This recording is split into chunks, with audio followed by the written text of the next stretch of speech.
வணக்கம் நண்பர்களை, மற்றொரு கலந்துரையாடலில் இணைந்து கொள்கின்றேன். இது ஒரு துக்ககரமான நிகழ்வு. நேற்று மாலை கரூர் மாவட்டத்தில் இடம்பெற்ற சன நெரிசலில் 40 பேர் வரை மரணத்தை தழுவியிருக்கின்றார்கள். பெண்கள், சிறுவர்கள், குழந்தைகள் உட்பட. இந்த சன நெரிசல்கள், அதனால் ஏற்படுகின்ற இழப்புகள் இது ஒன்றும் முதல் தடவை அல்ல. இவ்வாறான சம்பவங்கள் உலகின் வெவ்வேறு பாகங்கள்ல நடந்திருக்குது. குறிப்பாக அண்மையில கூட பிரித்தானியாவில இது தொடர்பில் ஒரு சட்டம் கூட இயற்றப்பட்டிருக்கின்றது. ஹில்ஸ்பரோ லோ என்ற பெயரில் ஒரு சட்டம் கொண்டு வரப்பட்டிருக்கிறது. இந்த காரணம் என்றால் 1989 ஆண்டு லிவர்பூல் மாநிலத்திலே இடம்பெற்ற உதைபந்தாட்ட விளையாட்டத்தின் போது லிவர்பூல் அணியும் நார்த்தம்ப்டன் அணியும் மோதிக்கொண்டதுல இந்த உதைபந்தாட்டத்தை பார்ப்பதற்கு குழுமி இருந்த இடத்துல ஒரு நெரிசல் ஏற்பட்டு 97 பேர் மரணத்தை தழுவி இருந்தனர். அது இந்த ஒரு தொடர்ச்சியாக இந்த கரூர் நிகழ்வுகள் இடம்பெற்ற பொழுது எனக்கு முதலில் ஞாபகத்துக்கு வந்தது இந்த லிவர்பூல் ட்ராஜடி. அதனுடைய இந்த உலகத்தின் வெவ்வேறு பாகங்களில் நடக்கிற பிரச்சனைகளையும் வச்சுக்கொண்டு தான் இந்த விஷயத்தை ஒரு விரிவாக பார்க்கணும். தமிழக வெற்றி கழகத்தினுடைய தலைவர் விஜய் அவர்கள் ஏற்பாடு செய்த இந்த கூட்டத்துல தான் இந்த நிகழ்வு நடந்திருக்கின்றது.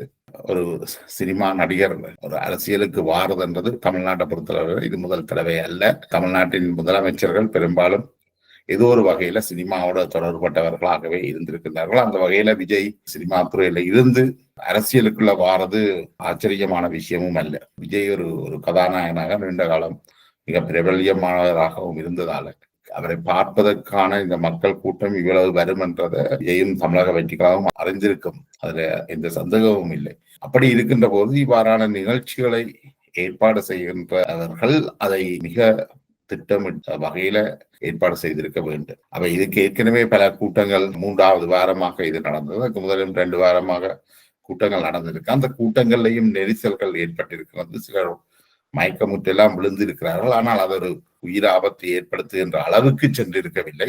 ஆனால் நேற்றைய கூட்டம், கரூரில் இடம்பெற்ற கூட்டம், விஜய் வந்து ஒரு சில நிமிடங்கள் கதைக்கிறதுக்கு முதலே, அதாவது விஜய் வர முதலே அங்கு நெரிசல் குடிமக்கள் மயக்கமுற்று மருத்துவமனைக்கு கொண்டு செல்கின்ற நிலைமைகள் ஏற்பட்டு விட்டது.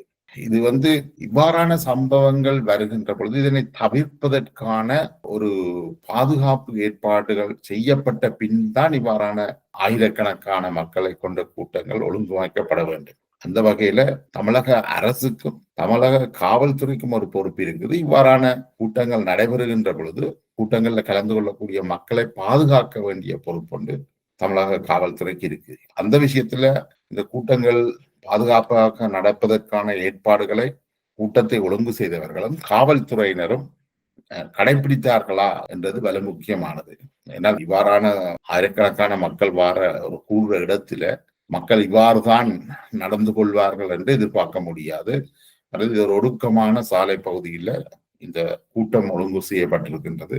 அந்த கூட்டத்தில் ஏற்பட்ட நெரிசல்ல தான் இது நடக்குது. அப்ப விஜய் பேச துவங்குகின்ற பொழுதே அவர் சொல்றார், யாராவது மயங்கி இருக்கிறார், ஒரு பிள்ளையோட மயங்கி விழுந்துட்டு தான் நினைக்கிறேன், அந்த பிள்ளைக்கு இவர் தண்ணி போத்துல கொடுக்குறார். அந்த கூட்டத்திலையும் விஜயின் கண் முன்னுக்கு தான் அவருக்கு அருகில தான் இது நடக்குதான். அவருக்கு அந்த முழு விஷயமும் தெரிஞ்சிருக்கிறதுக்கு வாய்ப்பு இல்லை. பாதிக்கப்பட்டவர்களை ஆம்புலன்ஸ் ஏற்றி கொண்டு போறதுக்கு ஒரு 30 நிமிஷம் எடுத்திருக்குது என்றால் அவ்வளவு சன நெரிசலுக்குள்ள அது வாரது, ஆம்புலன்ஸ் வாரதுன்றது அவ்வளவு இலகுவான விடயம் அல்ல.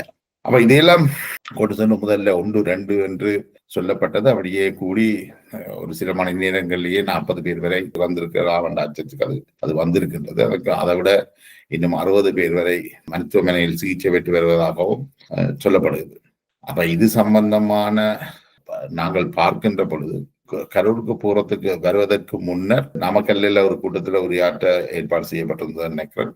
அந்த கூட்டம் விடிய காலையில 8:40க்கோ 8:30க்கு நடக்க வேண்டிய கூட்டம், கரூர்ல நடக்க வேண்டிய கூட்டம் பின்னிரம் மாலை 3 மணிக்கு நடந்திருக்கவர். ஆனால் விஜய் சென்னையில இருந்து வெளிக்கிடைக்குள்ளேயே 8:30 ஆகிவிட்டது.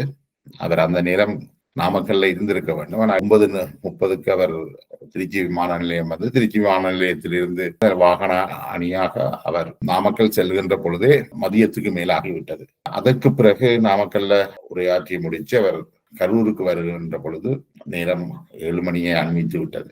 நீண்ட நேரமாக மக்கள் காத்து கொண்டிருந்திருக்கிறார்கள். அந்த நேரம் அவர்களுக்கு குறிப்பிட்ட மனத்தியாலங்கள்ல அந்த வெயில்ல அவர்களுக்கு தண்ணீர் உணவுகள் கிடைத்திருக்கிற வாய்ப்புகள் குறைவாகத்தான் இருந்திருக்கும். அப்ப அதோட சேர்ந்து அவர்கள் ஏற்கனவே களைத்து நலிந்த நிலையில இருக்கிற அந்த அந்த நேரத்துலதான் விஜய் இந்த இடத்துக்கு வர்றார் என்றவுடன் அந்த நெரிசலும் ஏற்பட ஆரம்பிக்குது.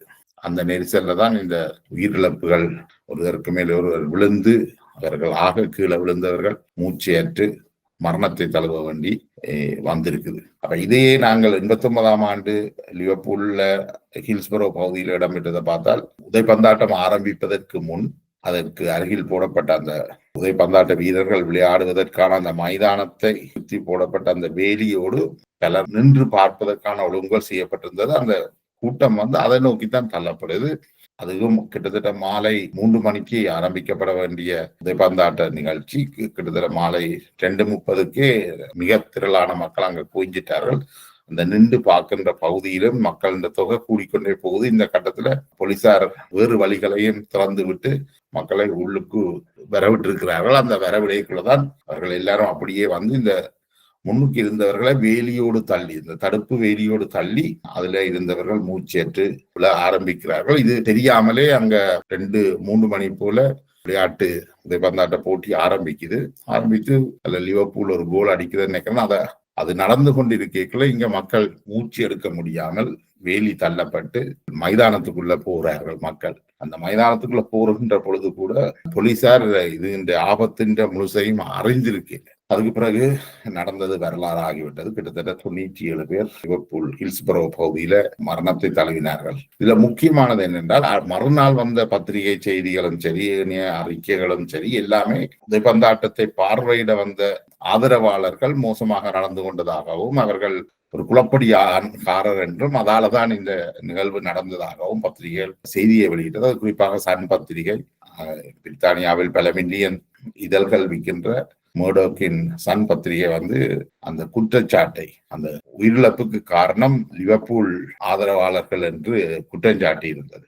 அந்த நின்று பார்த்து கொண்டிருந்த பிரதேசம் லிவர்பூல் அணிக்கு ஆதரவானவர்களுக்கான இடம் மற்றும் அங்கு நடந்த விஷயங்களை இந்த கோணத்திலேயே திசை திருப்பி இருந்தார்கள். அப்ப இது தொடர்பாக உடனடியாக நடந்த விசாரணைகள், அதுகள முடிவுகள் கூட இந்த லிவர்பூல் நடவடிக்கைகளால் தான் அது நிகழ்ந்ததாக சொல்லப்பட்டு தீர்ப்பும் வழங்கப்பட்டிருந்தது.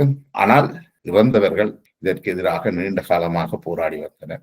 அதன் பலனாக 2012, 2016 முதல் சொன்ன அந்த தீர்ப்புகள் மாற்றப்பட்டு உண்மையிலே தொடர்பான சுயாதீன விசாரணைகள் ஆரம்பிக்கப்பட்டு, அதன் போது எப்படி இந்த போலீசார் திட்டமிட்டு நடக்காதால ஏற்பட்ட தவறுகளால் பேரழிவு இடம்பெற்றது என்றது வெளிச்சத்துக்கு வரும்போது சன் பத்திரிகை எப்படி இதனை மூடி மறைத்தது என்ற விஷயங்களும் வெளிச்சத்துக்கு வந்திருந்தது. அந்த நீண்ட போராட்டத்துக்கு பிறகு அண்மையில 2025 செப்டம்பர் மாதம் பிரித்தானிய அரசு ஹில்ஸ்பரோ லோ என்று சொல்லி பப்ளிக்கான இடங்கள்ல கூட்டப்படுற கூட்டங்கள் தொடர்பில் ஒரு சட்டத்தை இயற்றி இருக்கிறார். சட்டத்தின் படி என்ன சொல்றது என்றால், உண்மைகளை சொல்ல வேண்டும், டெல்லிங் த ட்ரூத்.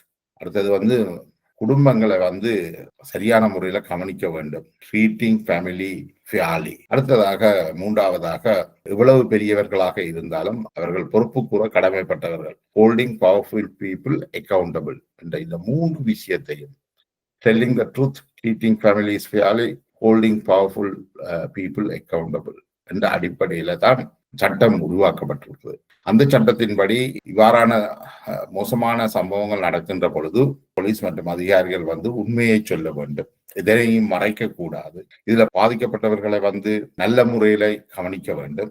அடுத்தது அவர்கள் எந்த பெரிய பதவிகள்ல இருந்தாலும் அவர்கள் பொறுப்பு கூற கடமைப்பட்டவர்கள்.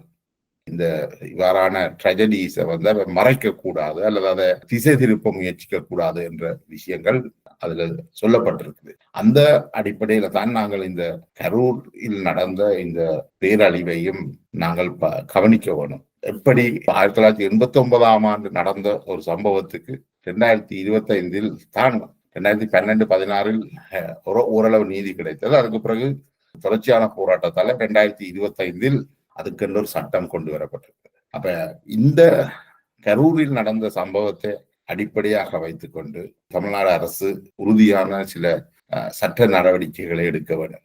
அப்ப இந்த கரூரில் நடந்த சம்பவத்துக்கு தமிழக வெற்றி கழகத்தின் சார்பில் சொல்லப்படுற குற்றச்சாட்டு என்னன்னா, தாங்கள் பெரிய இடத்தை அந்த பகுதியில கேட்டதாகவும், அந்த 2 இடங்களை தாங்கள் கேட்டதாகவும், அந்த 2 இடங்களும் தங்களுக்கு மறுக்கப்பட்டதாக சொல்லப்படுது. இணைய கட்சிகளுக்கு கொடுத்திருக்கின்றார்கள், ஆனால் தங்களுடைய கட்சிக்கு அந்த இடங்களை தர மறுக்கப்பட்டதாக சொல்லப்படுது. இது ஒரு கட்சி போட்டித்தன்மையும் இருந்திருக்கலாம், அல்லது இது தமிழக அரசு காவல்துறைக்கு அழுத்தங்களை கொடுக்காமல் தடை செய்ததா என்றது சம்பந்தமாகவும் அந்த விசாரணைகள் இருக்க வேணும். ஒரு சுயாதீன விசாரணை என்றால் அப்படியான விஷயங்கள் நிச்சயமாக மேற்கொள்ளப்பட வேண்டும். என்றால் ஆளும் கட்சி ஆட்சியில் இருக்கிறது என்பதற்காக அவர்கள் இந்த பாதுகாப்பு காவல்துறையை தங்கள் இஷ்டத்துக்கு பயன்படுத்தக்கூடாது. மக்கள் நலன் சார்ந்துதான் அந்த முடிவுகள் எடுக்கப்பட வேண்டுமே ஒழிய அரசியல் கட்சி தன்னுடைய நலன் சார்ந்த அந்த முடிவுகளை எடுக்கக்கூடாது.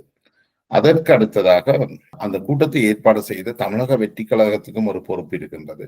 என்றால் இவர்களுக்கு வழங்கப்பட்ட இடம் காவல்துறை பெரிய இடங்களுக்கு மாற்றாக ஒரு சிறிய பிரதேசத்தை வழங்கி இருக்கிறதாக சொல்லப்படுது. அந்த பிரதேசம் இவர்கள் கேட்கின்ற பொழுது, அரசாங்கத்துக்கு விண்ணப்பித்திருக்கின்ற பொழுது 10,000 பேர் வரை தான் இந்த கூட்டத்தில் கலந்து கொள்வார்கள் என்று அனுமதி பெறப்பட்டிருக்கு. ஆனால் அந்த இடத்துல கிட்டத்தட்ட 30,000 பேர் வரை கூடியிருப்பதாக காவல்துறையினர் மதிப்பீடு செய்கின்றனர். 10,000 பேர் கூடக்கூடிய இடத்துல அதை போல 3 மடங்கு மக்கள் கூடியிருக்கிறார்கள் என்றால் அங்கே ஒரு ஆபத்து நிகழ்வதற்கான சூழல் ஒன்று இருக்குது. இதை தமிழக வெற்றி கழகமும் மதிப்பீடு செய்திருக்க வேண்டும். அரசு திட்டமிட்ட முறையில அந்த தங்களுக்கான இடத்தை தரையில்லை என்றால் இவர்கள் அதை சட்டப்படி அணுகி இருக்க வேண்டும். தங்களுடைய சட்டத்தரணிகளூடாக அதை அணுகி இருக்க வேண்டும். அதற்கு மாற்றாக தரப்பட்ட இடத்துல 10,000 பேர் தான் கூட முடியும் என்றால் அதிலேயும் இவர்கள் கவனம் எடுத்திருக்க வேண்டும். அது தமிழக வெற்றி கழகத்தினுடைய விஜயினுடைய கட்சியினுடைய மிக முக்கிய பொறுப்பு. அவர்கள் அதை செய்ததாக தெரியவில்லை. அதற்கு என்றால் தன்னை நோக்கி எவ்வளவு ஆதரவாளர்கள் வருவார்கள் என்று விஜயினுடைய தமிழக வெற்றி கழகத்துக்கு ஒரு மதிப்பீடு இருந்திருக்க வேண்டும். நிச்சயமாக போலீசாருக்கும் உளவுத்துறையினருக்கும் கூட அந்த தகவல்கள் கசிந்திருக்க வேண்டும். அதற்கேற்ற மாதிரி பாதுகாப்பு ஏற்பாடுகள் செய்யப்பட்டிருக்க வேண்டும். 2 தரப்பிலையுமே இது ஒரு பாரிய தவறு இழைக்கப்பட்டதாகவே தெரியுது. அத்தோடு விஜய் அவர்கள் இந்த நிகழ்வுக்கு நாமக்கல்ல காலை 8:30க்கும் கரூர்ல மாலை 3 மணிக்கும் வந்திருக்கோம். கிட்டத்தட்ட 4 மணி நேரம் பின்னுக்குத்தான் வந்திருக்கிறார். அப்ப அந்த 4 மணி நேர இடைவெளியிலேயே மக்கள் வெள்ளம் அதுல இன்னும் கூடுறதுக்கான வாய்ப்பை அதை ஏற்படுத்தி இருக்கு. இப்ப இவ்வாறான ஆயிரக்கணக்கான லட்சக்கணக்கான மக்களை அழைக்கின்ற பொழுது தலைவர்கள் அந்த மக்களுடைய நேரத்தையும் கவனத்தில் கொண்டு அதற்கான தங்களுடைய திட்டமிடலை நிகழ்த்தி இருக்க வேண்டும். இவ்வாறான நிகழ்வுகள் 3 மணிக்கு நடக்கக்கூடிய ஒரு நிகழ்வுக்கு 4 மணி நேரம் காலதாமதமாக வர்றதெல்லாம் எவ்வளவு தூரம் சரியானது என்று தெரியல. அதே நேரம் மக்களுக்கும் ஒரு பொறுப்பு இருக்குது. என்னென்றால் ஒரு அரசியல் கூட்டத்துல கலந்து கொள்றது வேறு, இது ஒரு அரசியல் கூட்டம். அதை ஒரு களியாட்ட நிகழ்வாக விஜயை பார்க்கறதுக்கான நிகழ்வாக கருதி இவர்களை பார்க்கறதன் மூலம் இந்த மக்களுக்கு என்ன நன்மை கிடைக்க போகுது? அது எந்த நன்மையுமே கிடைக்க போகுது. கடைசி அவர்கள் மரணம் தான் அவர்களுக்கு பெருசாக கிடைச்சது.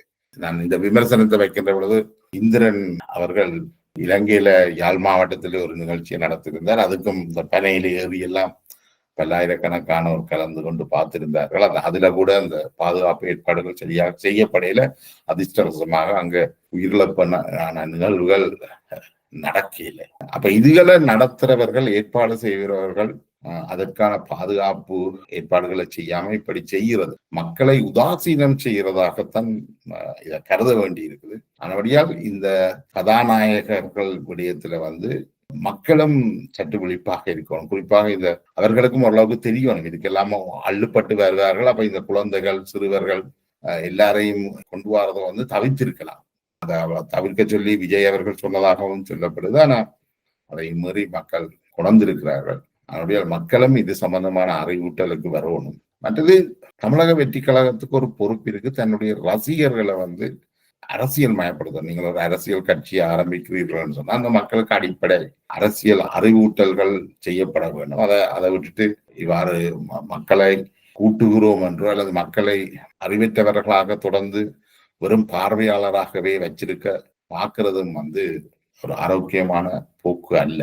இதை உணர்ச்சி வசமாக இதை பார்க்காமல் உணர்வுபூர்வமாக அறிவியல் பூர்வ ரீதியாகவும் இதனை பார்த்து இவ்வாறான சம்பவங்கள் எதிர்காலத்துல நடக்காத வரையான விஷயங்களை இவர்கள் திட்டமிடணும். இப்ப தமிழக அரசு இந்த இந்த உயிரிழப்புகளை வச்சுக்கொண்டு விஜயினுடைய இனிய எதிர்காலத்தில் நடத்தக்கூடிய கூட்டங்கள் போன்றவற்றையும் தடுப்பதற்கான வாய்ப்பு இருக்கு. அதுல தவறும் சொல்லிடாத அதே சமயம் தமிழக அரசு இதுல ஒரு ஓரளவு நெகிழ்வு தன்மையோட நடந்து கொள்ளணும் என்றால் அரசியல் செய்வதற்கான உரிமை தமிழக வெற்றி கழகத்துக்கும் இருக்குது. அதை ஒட்டுமொத்தமாக முடக்கவும் இயலாது.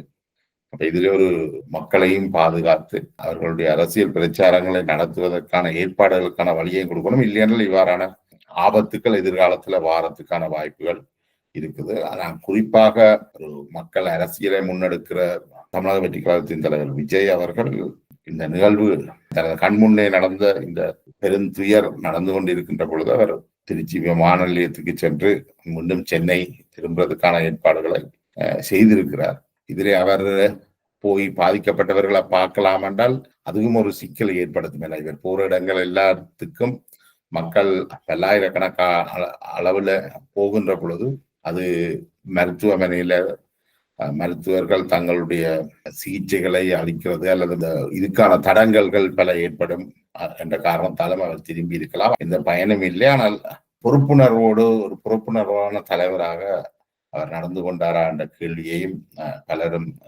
எழுப்புகின்றனர். அப்படியே இது ஒரு மிகவும் ஒரு முக்கியமான விடயம். இதில் இவர்கள் தமிழக வெற்றி கழகத்தின் தலைவர் விஜய் கூடுதலான கவனம் எடுக்கணும். மக்களுடைய பாதுகாப்பு, அவர்கள் கூட்டங்களை கூடுகின்ற பொழுது மக்களுடைய பாதுகாப்பு தொடர்பில் கூடுதல் கவனம் எடுக்கணும். அடுத்தது ஒரு கூட்டத்துக்கு நாங்கள் இவ்வளவு நேரம் தான் இந்த நேரத்துக்கு வருவோம் என்று சொன்னால் அந்த நேரத்துக்கு அவர்கள் அந்த கூட்டத்துக்கு அந்த நிகழ்வுகளை முடித்து மக்களை பாதுகாப்பாக திருப்புவதற்கான ஏற்பாட்டையும் செய்ய மற்றது இவ்வாறான கூட்டங்கள் நடக்கிற இடங்கள்ல அந்த தங்களுடைய தொண்டர்களை வைத்தே அவர்கள் இந்த இவ்வாறான நெரிசல்கள் ஏற்படாமல் கட்டுப்படுத்துவதற்கான முயற்சிகள் செய்திருக்கப்பட வேண்டும். நான் நினைக்கிறேன் இதை அடுத்த கூட்டங்களை உடனடியாக ஏற்பாடு செய்யாமல் இதற்கு ஒரு விதிமுறைகளை கொண்டு குறிப்பாக அந்த ஒரு கூட்டம் இவ்வளவு இடத்துல இவ்வளவு பேர் தான் கூறுவதற்கான அனுமதி கிடைத்தால் அந்த அனுமதிக்கு உட்பட்ட அளவுல தான் அந்த கூட்டங்களை நடத்த வேணும். மக்கள் சந்திப்புகளை ஒவ்வொரு இடங்கள்ல பரவலாக செய்யலாம். அதனுடைய ஒரு நடிகராக இல்லாமல் அரசியல்வாதியாக விஜய் வளர வேண்டிய அவசியம் வந்திருக்குது. இப்ப இன்னொன்றையும் நாங்கள் பார்க்கணும். 1976 தமிழீழ பிரகடனத்துக்கு பிறகு இலங்கையில ஏற்பட்ட இன்னொரு விஷயம் தமிழராட்சி மாநாடு. இந்த தமிழராட்சி மாநாட்டின் போது இந்த தமிழராட்சி மாநாடு கொழும்புல தான் ஏற்பாடு செய்ய ஸ்ரீலங்கா சுதந்திர கட்சி அன்றைய ஸ்ரீமாவோ அம்மையார் திட்டமிட்டிருந்தார். ஆனால் அதை யாழ்ப்பாணத்துல நடத்தணும் என்றது தமிழரசு கட்சியினுடைய விருப்பமாக இருந்தது. அப்ப அந்த நேரம் அல்ஃபர்ட் துரையப்பா அவர்கள் யாழ்ப்பாணத்துடைய மேயராகவும் இருந்திருக்கிறார். அவர்கள் கூட அதை கொழும்புல நடத்தத்தான் விரும்பினார்கள். ஆனா இங்க யாழ்ப்பாணத்துல நடக்குது என்ற பொழுது அதற்கான உதவிகள் எல்லாம் வழங்கப்பட்டிருந்தது. ஆனால் இந்த நிகழ்வுல இந்தியாவில் இருந்து சட்டவிரோதமாக சிலர் இந்த தலைவர்கள் ஜனார்த்தனன் போன்றவர்கள் கலந்து கொள்கிறார்கள் என்ற தகவல் பரவலாக வெளிவந்துட்டது. அந்த ஜனார்த்தனனை இந்த கூட்டத்தில் வைத்து கைது செய்வது, அதாவது இந்தியாவில் இருந்து சட்டவிரோதமாக இலங்கைக்கு வந்த ஜனார்த்தனனை கைது செய்வதில் போலீசார் ஆர்வம் காட்டி இருக்கின்றனர். அப்ப அந்த நெரிசல்களுக்குள்ள அங்கேயும் நூற்றுக்கணக்கான ஆயிரக்கணக்கான மக்கள் கூடியிருந்த பிரதேசத்துல போலீசார் போய் ஜனார்த்தனனை கைது செய்ய முயன்ற போது அந்த மக்கள் வெள்ளத்தை தாண்டி செல்ல முடியல. அவர் தனது கைத்துப்பாக்கி எடுத்து வானத்தை நோக்கி சுடுகின்றார். வானத்தை நோக்கி சுட்டதுல மின்சார கம்பி அறந்து மக்கள் மீது விழுகுது. அந்த மக்கள் மீது விழுந்ததுல 9 பேர் மரணத்தை தருகிறார். அந்த 9 பேருடைய மரணம் தமிழ் அரசியல் வரலாற்றிலேயே மிகப்பெரிய திருப்பு முனையை ஏற்படுத்தி இருந்தது. அதை தமிழரசு கட்சி பல்வேறு வகையிலையும் அரசியல் மயப்படுத்தி அதை ஒரு இனப்படுகொலையாக காட்டிக்கொண்டு ஒரு அரசியலை நகர்த்தினது. அந்த அரசியலின் விளைவுகளை நாங்கள் பிறகு பார்த்திருக்கிறோம். அந்த அரசியலின் விளைவுகள் கிட்டத்தட்ட பல நூற்றுக்கணக்கான ஆயிரக்கணக்கான ஏன் சில ஓரிரு லட்சக்கணக்கான உயிர்களை காவு கொள்றதுல போய் முடிந்திருக்குது. இந்த இனவாத அரசியலை அதை ஒரு இனப்படுகொலையாக காட்டிய அந்த தலைவர்கள் பின்னாளில அவர்களால் வளர்த்து விடப்பட்ட இளைஞர்களாலேயே படுகொலையும் செய்யப்பட்டனர். நாங்கள் தமிழ் சமூகம் அதுல இருந்து கனதூரம் முன்னுக்கும் போகல. நாங்கள் எங்களுடைய அரசியல் ரீதியாக பார்த்தா நாங்கள் மிக பின்னோக்கி வந்திருக்கிறோம். இவ்வாறான இடங்கள்ல உணர்ச்சி பூர்வமான அரசியலை முன்னெடுக்காமல் அறிவுபூர்வமான அரசியலை முன்னெடுக்கிறது மிக முக்கியமானது. இந்த கரூர் இடம்பெற்ற இந்த மரணங்கள் தொடர்பில் தமிழக அரசு ஒரு சுயாதீன விசாரணை கமிஷனை அமைத்து முன்னாள் நீதிபதிகளை போட்டு அதை ஒரு சுயாதீன விசாரணையை மேற்கொண்டு சம்பந்தப்பட்டவர்கள் மீது நடவடிக்கை எடுக்க வேண்டும். அது தமிழக போலீசார் தங்களுடைய கடமையை தவறிவிட்டார்களா அல்லது தமிழக வெற்றி கழகம் மக்களை பாதுகாக்காமல் விட்டுவிட்டதா என்ற விஷயங்கள்ல ஒரு தெளிவான அறிக்கை வர வேண்டும். அதோடு மட்டுமல்லாமல் இவ்வாறான பாரிய அரசியல் கூட்டங்களை ஆயிரக்கணக்கில் லட்சக்கணக்கில் கூட்டங்களை கூடுகின்ற பொழுது இந்த பாதுகாப்பு ஏற்பாடுகள் எப்படி செய்யப்பட வேண்டும் என்பது சம்பந்தமான சட்டங்களும் உருவாக்கப்பட வேண்டும் என்று சொல்லி நான் இந்த சிறிய உரையாடலை முடிக்கலாம் நினைக்கிறேன். நன்றி.